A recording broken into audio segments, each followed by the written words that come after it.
to understand their own pathway to self-improvement.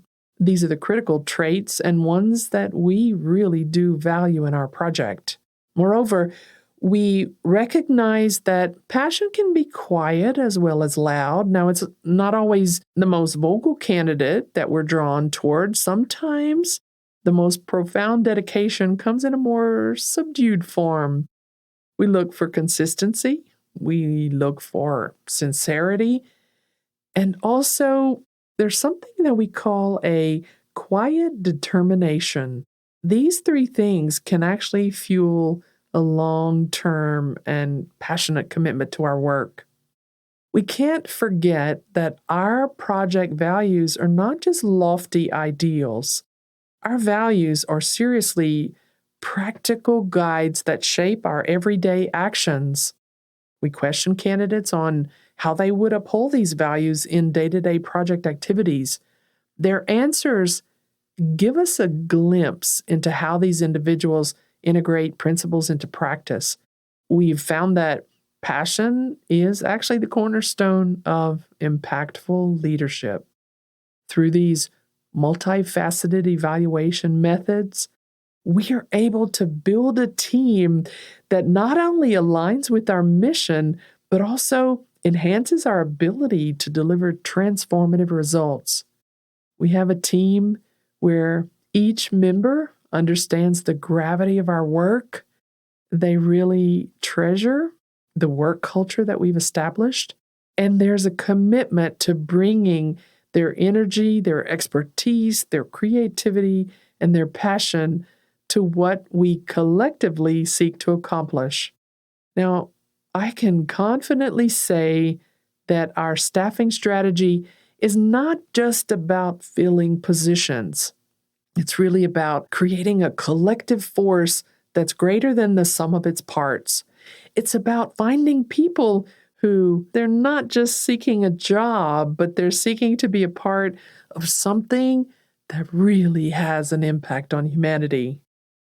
That's our episode for today. Thanks for listening.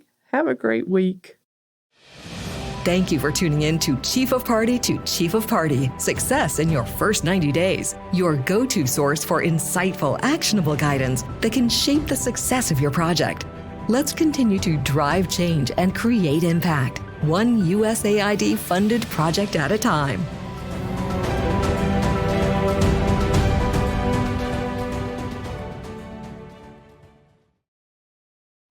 Welcome to Chief of Party to Chief of Party, Success in Your First 90 Days. As you navigate the USAID landscape for the first time or seek to sharpen your skills, we're here to provide the guidance you need to address the unique challenges of this role. Host Donna Vincent Roa, an experienced Chief of Party, will inform and inspire your journey. Welcome, distinguished leaders, to this pivotal discussion on a subject that's a bedrock of any successful USAID project, a culture of impact. As leaders steering crucial USAID projects, your decision and leadership style are more than just directives. They're the chisel and hammer sculpting the ethos of your mission. Remember, culture is not merely a backdrop. It's the underlying melody that harmonizes every effort, every strategy, and every outcome of your project. Now, as you stand at the helm, consider your first steps as the seed of the culture you wish to cultivate. You're not merely formulating policies, you're going to set the tone for how these policies are embraced and enacted. The vision you put forth must resonate, must inspire action and commitment. This vision isn't ethereal. It's actually the very skeleton of your operational strategy, the operating system upon which every task and every target is achieved. The integration of your project's culture with the overarching mission of USAID cannot be understated. How many initiatives have stumbled because their internal compass didn't point true north to the broader objectives? To circumvent these kinds of misalignments, it's imperative that USAID goals are woven into the fabric of your team's ethos, ensuring that individual successes are not just personal triumphs, but collective victories. In the realm of culture, as I've mentioned on previous episodes, communication is actually the lifeblood. Think of communication as the pulse that keeps the body of your project alive and thriving. Your communication approach, well, it needs to be direct and open. It needs to be inclusive.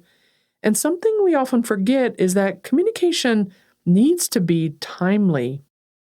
This is going to dictate the vibrancy of your project's culture. It's the medium through which trust is built, where transparency for your project actually is more than a buzzword, and that you've got a team of people who have the feeling that they're heard and that their opinion is valued.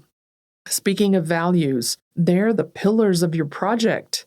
You should know your values, your team should uphold those values, and they need to be firm and unwavering. Now, whether it's a commitment to sustainability or a dedication to community engagement or even an unwavering stance on integrity, or in our case, I value quite a lot workplace respect. These principles have to be non-negotiable. These values have to guide every direction, every hire, every partnership that you establish. These are actually the beacons that's going to guide your team through your fogs of uncertainty or any kind of challenges that your project might face. Now, when, speaking of challenges, adversity strikes, and it will, your culture is actually going to be the stronghold. When you have a well-crafted culture, when that culture is resilient or adapting or evolving through hardships, it's about fostering a team that's not deterred by setbacks, but driven by a shared purpose to innovate and to approach problems with both calmness and certainty. This means that we as a chief of party need to embrace diversity in all of its forms. This means that we need to establish a culture that is rich in diverse perspectives, rich in diverse expertise. All of this helps you to have a culture that's poised for groundbreaking solutions, innovation, even impactful change. Now, this isn't just about meeting a quota. It's about creating an environment where the unique contributions of each individual coalesce. They become a force of progress, a force of innovation. This is where the collective wisdom